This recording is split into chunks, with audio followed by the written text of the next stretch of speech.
Hey, Scarefest, this is Joe Lewis. So this past weekend, I was going to go out with some friends, and I did because it got canceled because everybody and their mother had COVID. Long story short, I had COVID. I didn't get to go, and we got to make it up, and we all wanted to see the new Scream movie, which is great, but I still haven't seen it because let's call her Nicole, said, Brandon, why don't we just sit here and drink with Joe and just keep talking, or we can go see the movie.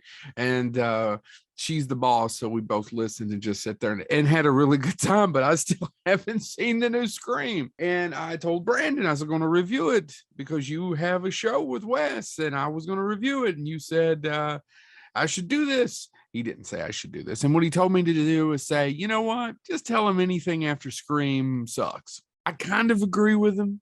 I actually really like Scream. So let's talk about Scream for a second. Why is Scream important? Wes Craven, directed by Wes Craven, written by Kevin Williams, in 1996's Scream. To say it's kind of the first meta or self-aware film is inaccurate. Actually, technically, Wes had already done something quite similar with Wes Craven's New Nightmare, basically the seventh Freddy movie. And he came back to that and wrote and directed that installment, which was highly successful. It's very self-aware. The characters are themselves, like Heather Langenkamp plays Heather Langenkamp. Robert Englund plays Robert Englund. So a lot of these meta talking, all these self-aware things that already been brought up. But why is Scream important? It's important because it's a lot more entertaining than New Nightmare. I know somebody out there is going to get mad at me. I rewatched New Nightmare right at Christmas. I hadn't seen it in a long time. And there's scenes in it I like, but it doesn't quite work.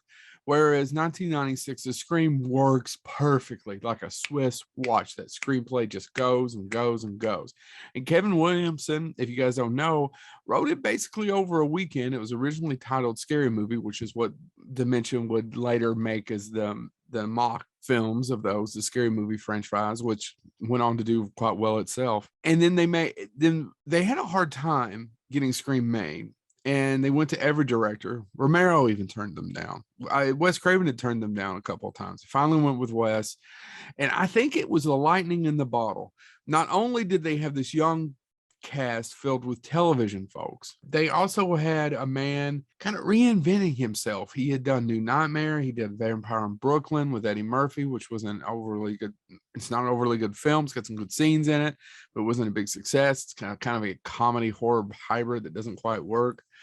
And the man reinvented himself with Scream. He had a whole new career. He got to do Scream 2, which I barely remember. And then Scream 3, which is damn near unwatchable. And actually the Scream 4 he did before he died, not terrible. I love that opening of the several different layers, but it's never Scream. And the thing is that it was a movie for self-aware audience of the 90s. I'm 96, not trying to date myself, but that's when I was still in high school and I saw it. And there wasn't anything quite like it. It was so fresh. It was so new. It's kind of like trying to explain to someone what it was like to see The Matrix in 1999. So many other films, so many other things have ripped this off. It's hard to explain. So should you go see 2022's Scream? I don't know. The guys that made a movie that I've talked about on here before, Ready or Not, which I think is one of the best horror films I'd seen. I still say it in the last 2 to 3 years. It's so smart and well written. If you've not seen that, go out and check it out. I do want to see the new Scream. I will see the new Scream, and I promise I'll try to check it out. But do yourself a favor. If you have never seen Scream, try to remember what it was like, or try to put yourself in the mind frame of there wasn't just anything like it at the time. There was nothing quite that self-aware. It wasn't the first, but it set the mold for a bunch of movies of just slasher film after slasher film. For the urban legends ripped it off. I Know What You Did Last Summer. We were just inundated with these one after another. Some of them good, most of them bad. You can thank Scream for all that. This has been Joe Lewis. I blame Nicole Griffith for me not having a review of 2022's Scream.